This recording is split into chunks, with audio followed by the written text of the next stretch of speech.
Here I am, catering to your needs as well, despite your uninvited presence. A little gratitude wouldn't hurt, I muttered under my breath, trying to keep my composure. The water here is exquisite, isn't it? I remarked, trying to lighten the mood with a subtle compliment, though it felt futile in the midst of the tension.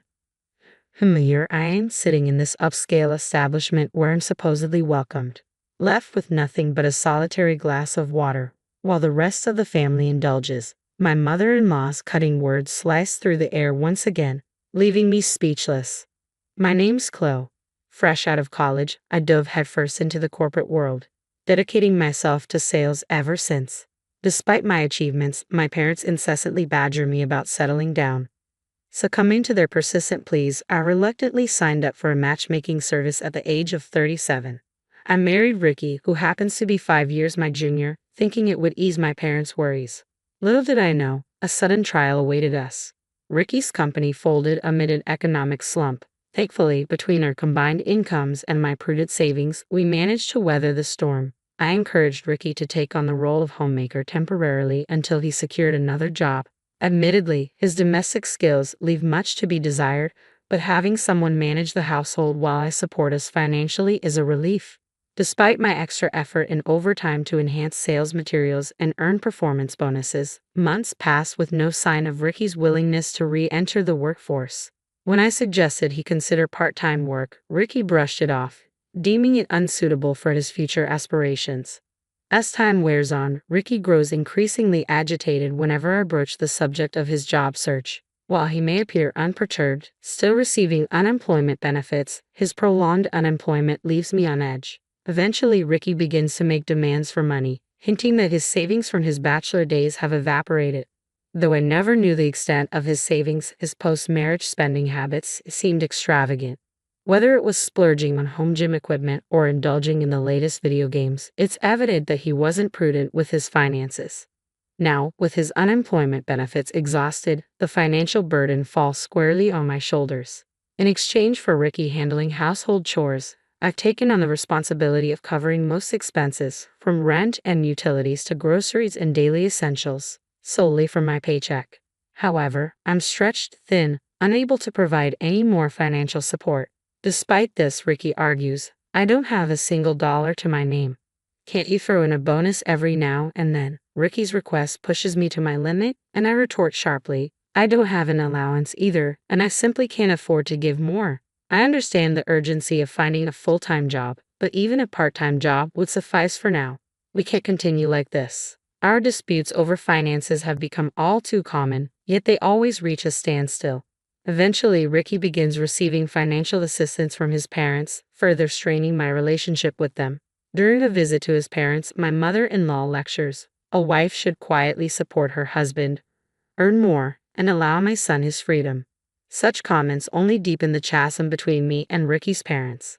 One evening, Ricky surprises me with plans to dine out. Excitedly, he reveals reservations at a prestigious local restaurant, rumored to be a hidden gem. He gleefully mentions that he's booked a table for 4, including his parents.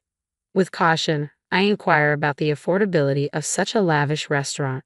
Ricky's gaze shifts momentarily before he begins to explain. To my surprise, he reveals that he had quietly taken on a part-time job. It's a brief daytime shift, and after our past disagreements about full-time employment, he struggled to find the right moment to tell me.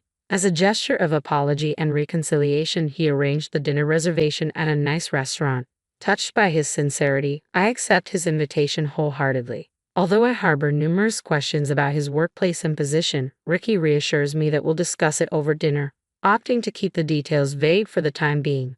Despite the lingering curiosity, the cheerful topic succeeds in lifting the weight of tension between us, if only temporarily. However, the true purpose behind the dinner becomes clear days later in a cozy private room at the restaurant, and an unexpected surge of anger grips me as I realize the reality of the situation. From the moment we set foot inside, there's an unsettling aura emanating from the restaurant staff, signaling that something is amiss. They appeared slightly taken aback by our arrival, exchanging murmurs before my mother-in-law took charge and led the way. Despite any underlying tension, I maintained a polite smile and assured them that everything was all right, urging them to proceed to our designated room. Once inside, seating arrangements were swiftly made, adhering to the family's customary positioning. I found myself, as usual, seated closest to the entrance. It seemed an unspoken tradition whether this meal was Ricky's attempt at reconciliation or not. Without protest, I took my place. As the first dish was presented, a subtle unease began to settle in the room. The waiter paused upon entering, a troubled expression flickering across his features. My mother-in-law, with an air of grace seldom seen, gestured towards my father-in-law, indicating his place first, followed by herself, then our son. "I can hardly wait to see what delights await us," I remarked, a sense of relief washing over me. The waiter proceeded to serve each dish in the designated order: father-in-law, mother-in-law, Ricky, and then began to explain each course in detail. It wasn't until they reached Ricky's plate that the realization struck. My meal had yet to be served. Gathering my resolve, I waited until the waiter had finished his explanations before speaking up. "Excuse me." My plate remained conspicuously empty as I sat there, staring at the glass of water placed before me, courtesy of my mother-in-law. Before I could voice my concern, the waiter attempted to intervene, his eyes widening with apparent discomfort. However, my mother-in-law swiftly intercepted, her laughter cutting through the air as she dismissed my predicament. "Oh, Flo, you never fail to astonish with your audacity. A daughter-in-law is but a stranger to the family. Is it not enough that you intrude upon our family dinner uninvited? Now you demand a meal? Water is more than adequate for a woman as impertinent and clueless as you. Besides, this is no ordinary water. It's from a prestigious establishment. You should consider it a privilege." While I had no qualms about abstaining from food to savor the flavors later, this treatment was beyond absurd. As my mother-in-law ushered the waiter towards the exit, she added insult to injury, instructing him to charge an exorbitant $1,000 for the water. "Consider it a steal for the opportunity to drink water in such opulent surroundings," she quipped. "Take your time. We won't be hurried." Rage surged within me, bubbling up from the depths of my being. Glancing at Ricky, I hoped for some form of support, but he remained indifferent, focused solely on his meal. My father-in-law mirrored this indifference, casually sipping his drink as though nothing had happened. It dawned on me that they had orchestrated this scenario from the outset, intending to leave me with the bill. I felt utterly defeated, realizing that Ricky's promise of treating me with his part-time earnings was merely a ploy to draw me into this humiliation. In my frustration, anger seemed futile. "Fine," I relented, my voice heavy with resignation. "I'll cover the cost of the water and depart. Enjoy your family time." With that, I exited the room to settle the bill, the echoes of their coarse laughter trailing behind me into the hallway. The attentive waiter noticed my departure and offered an alternative, mentioning that although the pre-ordered meal couldn't be served, other options were available. Grateful for his consideration, I declined, insisting on only paying for the water before making my swift exit. To my surprise, the waiter informed me that the water was complimentary. With a mixture of relief and indignation, I promptly left the restaurant behind. Witnessing Ricky's behavior today was the final confirmation I needed to proceed with divorce proceedings. His prolonged unemployment, coupled with a lack of effort in job hunting, had strained our relationship to its breaking point. Instead of taking responsibility, he chose to conspire with his parents, shifting the blame onto me when the financial reality hit home. Today's ordeal of humiliation and harassment was the ultimate betrayal, extinguishing any lingering affection I had for him. It was clear that I could no longer endure this marriage. Upon returning home, I wasted no time in packing my belongings, determined to leave behind any remnants of my life with Ricky.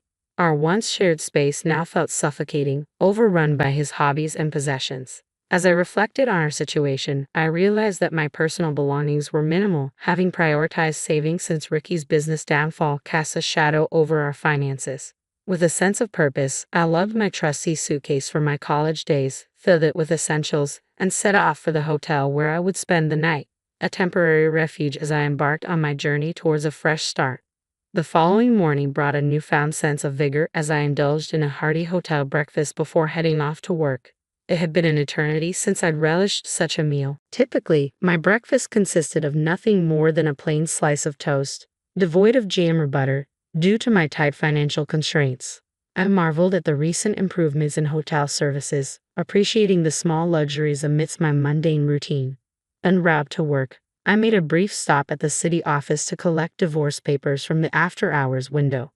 Though only my portion had been filled out, an unexpected wave of optimism washed over me. With the decision to divorce now made, It became apparent that I had endured far more unhappiness in this marriage than I had initially realized. Upon arriving at the office and immersing myself in work, I couldn't help but notice a disturbance emanating from the neighboring department. As the claimer drew nearer, gradually encroaching upon our own workspace, I exchanged curious glances with a colleague seated beside me. Before long, the disruption reached our department, accompanied by a familiar voice calling out my name. "Hey Chloe, come out here. You can't just disappear because you didn't come home. Mom and Dad are willing to forgive you if you return and apologize." My heart raced as I stood up, utterly flabbergasted to see Ricky and my in-laws standing at the entrance of my office. Their hostile expressions only intensified upon locking eyes with me, and they wasted no time in making a beeline towards me. My mother-in-law thrust a receipt from the previous night's dinner into my hands. "I explicitly instructed you to pay $1,000 for that water, didn't I? You, the wife of my son, have orchestrated this deceit." Their accusations pierced through the air, disregarding the attention drawn from my colleagues. Ricky and my mother-in-law continued their tirade, their voices echoing through the office, while my father-in-law adopted his customary innocent bystander demeanor, just as he had the day before. The audacity of their actions left me speechless. It was incomprehensible that they would go to such lengths, even taking time off to confront me in my workplace. Yet no matter how forcefully they pushed, I remained resolute. "If I'm deemed a stranger to your family, then why should I be held accountable for the meal?" I retorted, my voice firm. "I refuse to tolerate this harassment in my workplace. Should you persist in causing disruption, I will not hesitate to involve the authorities." A sudden sense of dread washed over me as I realized Ricky's intentions. Without warning, he seized a computer monitor from a nearby desk, his actions fueling my apprehension. Witnessing this escalation, my mother-in-law seized a nearby phone and declared, "We'll demonstrate the consequences of defying us," before violently slamming it onto the floor. The deafening crash reverberated through the room, triggering screams and pandemonium among the female staff, plunging the office into chaos. As panic ensued, my mother-in-law and Ricky, their faces flushed with anger, began hurling objects indiscriminately. Amidst the chaos, my father-in-law finally spoke, his tone laced with a strange detachment. "If only Chloe had complied and paid as instructed, none of this would have transpired," he remarked apologetically, addressing the room. "Please accept our apologies for the inconvenience. Chloe will take care of the cleanup." His attempt at humor fell flat, his nonchalant demeanor contrasting starkly with the mayhem unfolding before us. Gradually, people began to distance themselves from him, wary of any interaction. Feeling a surge of urgency, I knew I had to intervene. Amidst the chaos, I raised my voice, imploring Ricky and his cohorts to cease their destructive rampage. Yet, attempting to reason with individuals consumed by rage felt akin to conversing with an impenetrable barrier. Frantically, I reached out to grab Ricky's arm in a bid to make him listen, but before I could even make contact, the situation took a dramatic turn.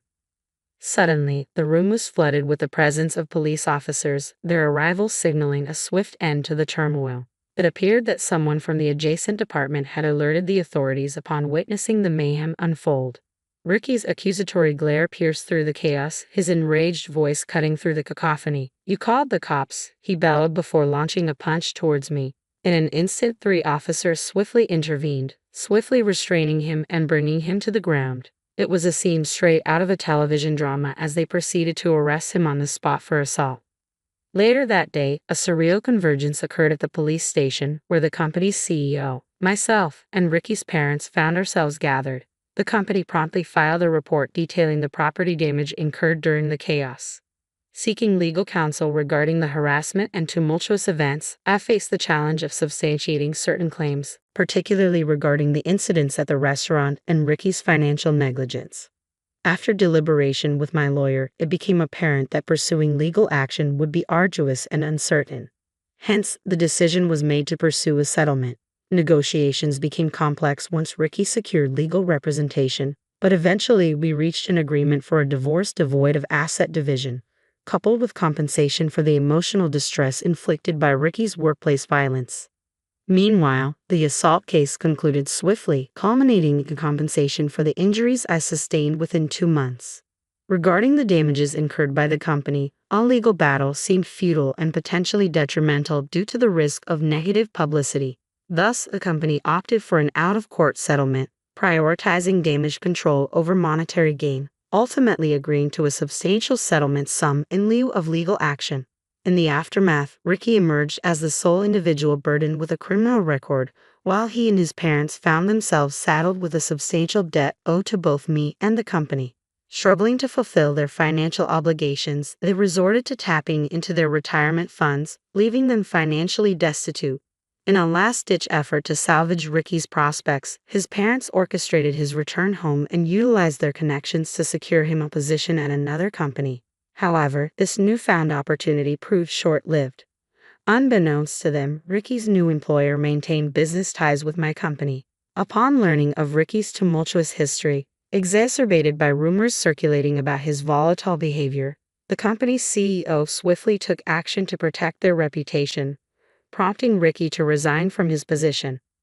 With little recourse, Ricky retreated back to his familial abode, abandoning his latest employment endeavor. As word of his criminal past began to circulate within the neighborhood, it eventually reached the workplace of my in-laws, further tarnishing their reputation. Now not only associated with harassment, they found themselves branded as individuals harboring a dangerous and destructive individual who had invaded their daughter-in-law's workplace. As the story spread from colleagues to higher-ups, the repercussions were swift and severe. Both of my in-laws were terminated from their positions despite being on the cusp of retirement. Facing the grim reality of unemployment, they sought legal assistance in a bid to rectify the situation. Conversely, I opted to forgo further legal action, realizing that I no longer needed additional reports and recognizing the futility of hastening into marriage. Fortunately, the pressure from my parents to tie the knot has ceased. It's possible they harbor a sense of remorse over the incident, as they've refrained from broaching the subject altogether. While I empathize with my parents' predicament, I can't help but feel relieved by the newfound freedom from matrimonial expectations. Instead, I've redirected my focus towards making amends and contributing positively to the company I inadvertently troubled. Immersed in new projects, I find myself experiencing the most fulfilling days of my life, embracing this newfound sense of purpose and fulfillment.